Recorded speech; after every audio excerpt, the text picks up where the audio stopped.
Good morning students. बीडीएमएल शिक्षण संस्थान की ज्योग्राफी ऑनलाइन क्लास में सभी विद्यार्थियों को स्वागत। बच्चों, आज से जो पूर्व की कक्षा थी, हमने जनसंख्या के बारे में जाना, उनकी नीतियों के बारे में जाना, कि राष्ट्रीय जनसंख्या नीति 2000 के बारे में जाना। अब हम बात करते हैं जनसंख्या वृद्धि की। जनसंख्या जो वृद्धि है,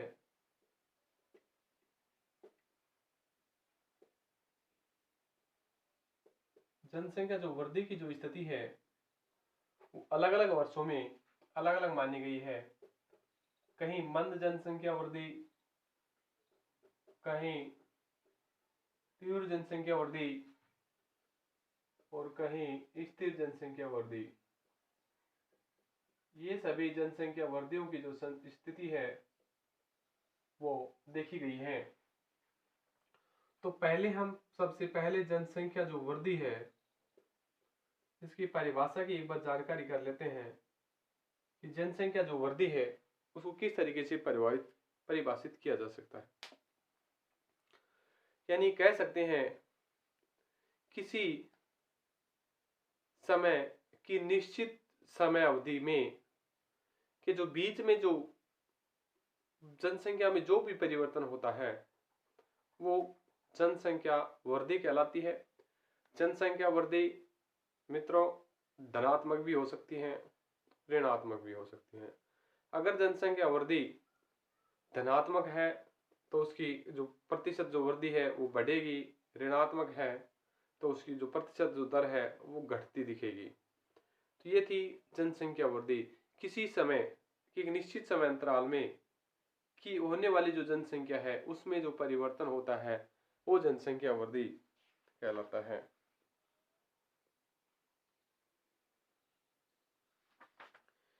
ये जो जनसंख्या वृद्धि है समय के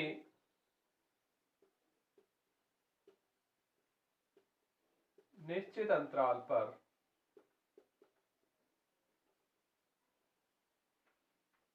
होने वाला परिवर्तन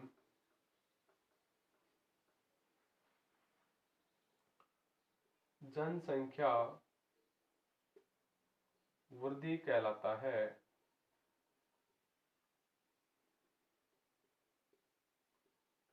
ये धनात्मक भी हो सकती है और ऋणात्मक। जनसंख्या जो वृद्धि की स्थिति है वो धनात्मक और ऋणात्मक दोनों तरीके से मानी जाती है। अब बात करते हैं जनसंख्या वृद्धि की जो स्थितियां हैं उनकी। सबसे पहले मंद वृद्धि।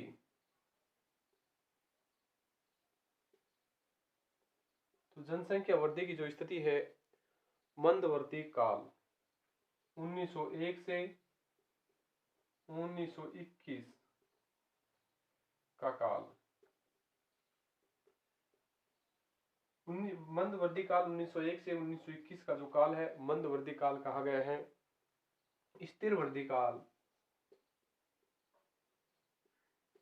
वृद्धि काल स्थिर वृद्धि 1921 से 1951 की जो स्थिति है, 51 की जो स्थिति है का काल स्थिर काल के रूप में जाना गया है। चौथा है तीव्र वृद्धि का काल। तीव्र वृद्धि का काल तीव्र वृद्धि का जो काल है 1951 से 81 के मध्य का काल है। 1951 से 1981 की जो मध्य का काल है वो तीव्र वृद्धि का काल माना गया है।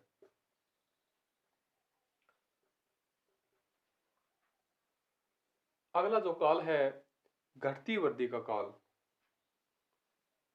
घटती वृद्धि का काल घटती वृद्धि का काल है 1981 से और वर्तमान तक का काल ये 2011 तक का काल। घटती वृद्धि का काल माना गया है। तो जनसंख्या वृद्धि के जो काल है, मंद वृद्धि 1901 से 1921 का काल, स्थिर वृद्धि 1921 से 1951 का काल, तीव्र वृद्धि 1951 से 81 का काल और घटती वृद्धि 1981 से 2011 का काल घटती वृद्धि के रूप में माना है। अब हम जानते हैं मंद वृद्धि का काल।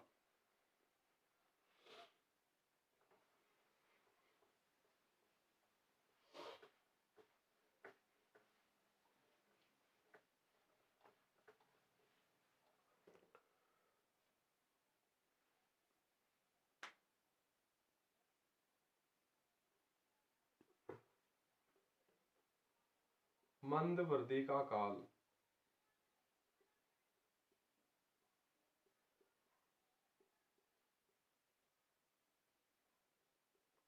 1901 से 1921 के मध्य का जो काल है, मंद वृद्धि का काल है। तो बच्चों, इस अवधि में देश की जनसंख्या अति धीमी गति से बढ़ी। 0.27% प्रति वर्ष के आधार पर बढ़ी, जो 23.84 करोड़ से 25.13 करोड़ हो गई थी। 23.84 करोड़ से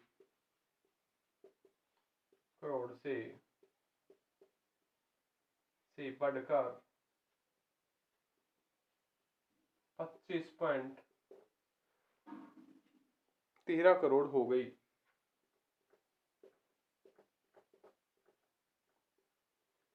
ये जनसंख्या बढ़ी 1901 से 1921 के मध्य में।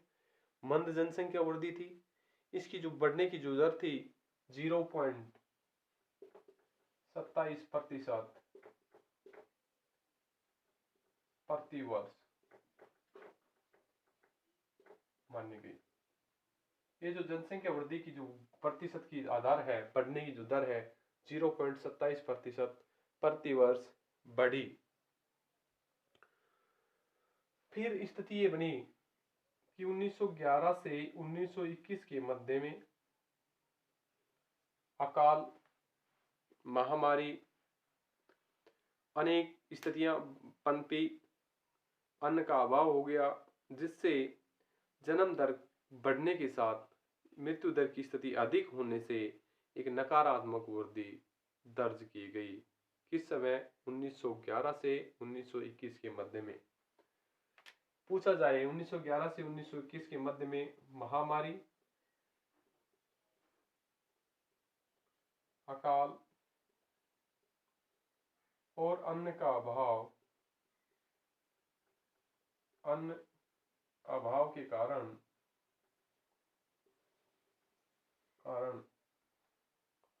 अन्न अभाव के कारण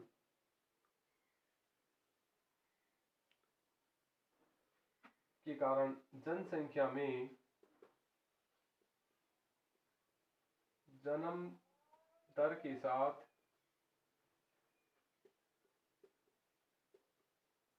मृत्यु दर अधिक रही, तो वृद्धि नकारात्मक मानी गई।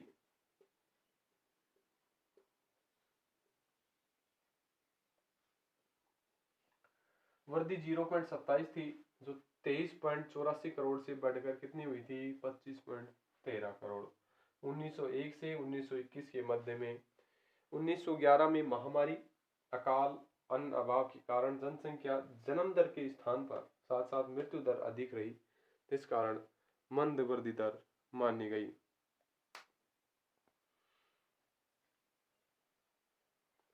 अब बात आती है स्थिर वृद्धि दर की।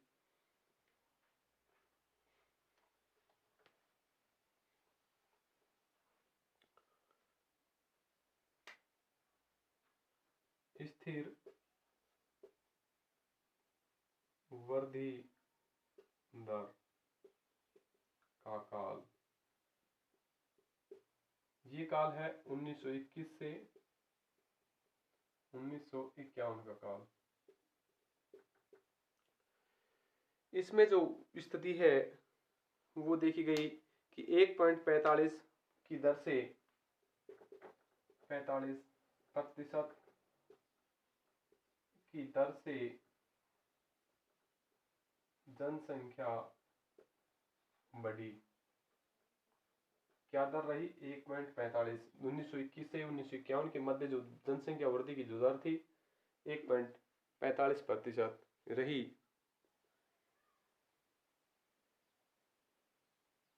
जो 25.13 से बढ़कर 36.11 हो गई। इसमें 25.13 करोड़ से बढ़कर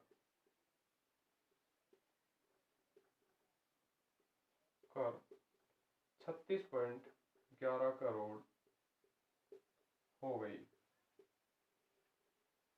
ये जो बढ़ने की जो स्थिति है ये थी, ये दर है 1.45% की दर से जनसंख्या बढ़ी, 25.13 करोड़ से बढ़कर 36.11 करोड़ हो गई।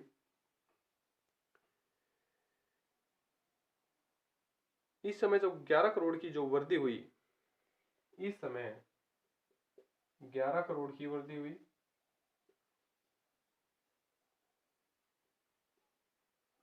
इस 11 करोड़ की वृद्धि का मुख्य कारण रहा महामारी पर नियंत्रण,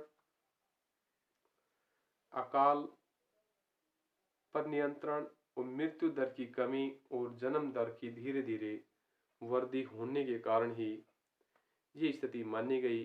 तो 1921 का जो काल है,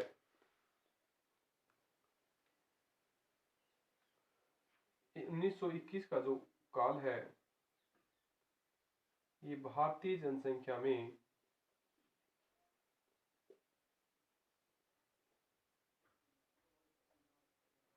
एक महान जनानकी के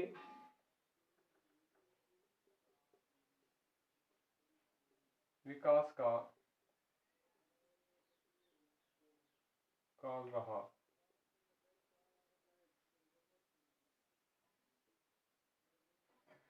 उन्नीस सौ इक्कीस में भारतीय जनसंख्या में एक महान जनानकी के विकास का काल रहा, जिसका कारण बता दिया। इनका जो कारण है बढ़ने का, अकाल, महामारी पर नियंत्रण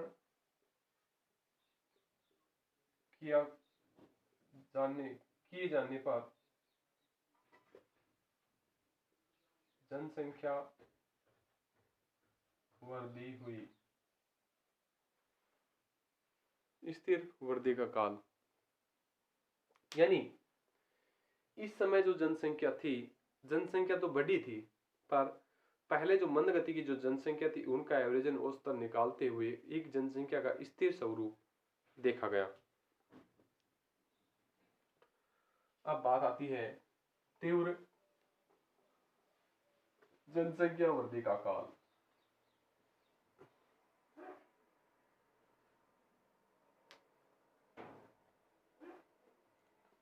तीव्र जनसंख्या वृद्धि का काल।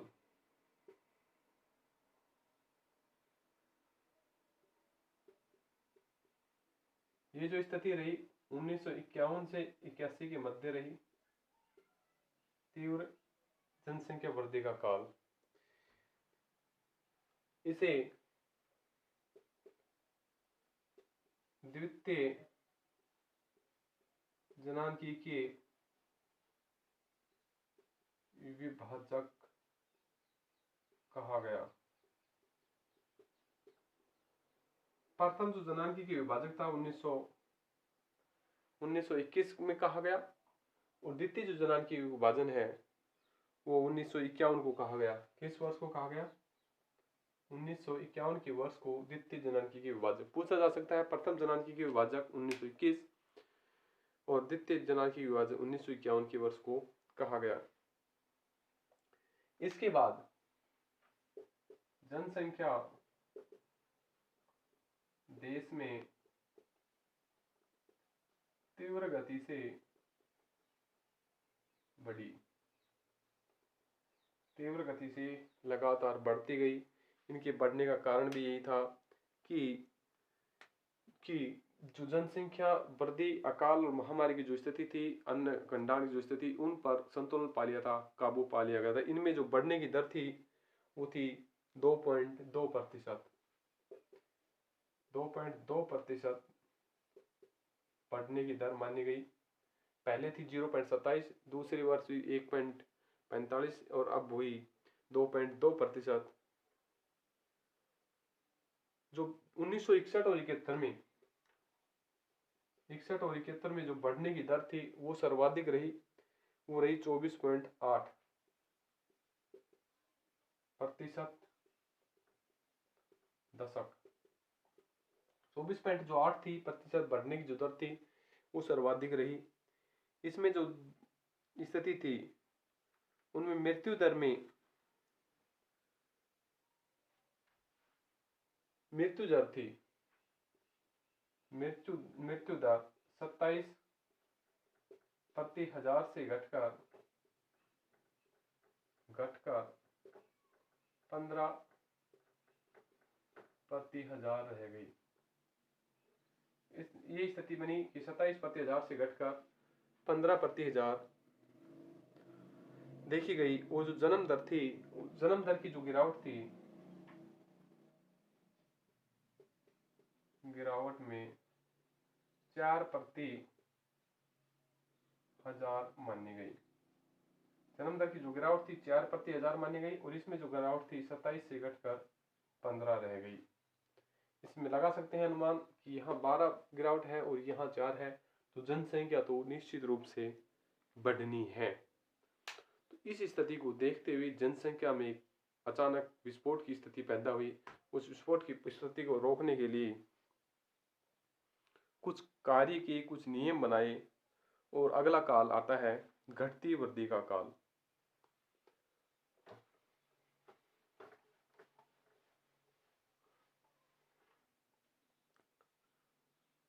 अगला काल आता है घटती वृद्धि का काल। ये काल है 1981 से 2011 का काल। जो घटती वृद्धि का काल है 1981 में जो जनसंख्या की जो वृद्धि है, जनसंख्या की वृद्धि बढ़ी परंतु वृद्धि दर में कमी देखी गई। इसी से जनसंख्या को नियंत्रित करने का एक आधार प्रस्तुत हुआ है।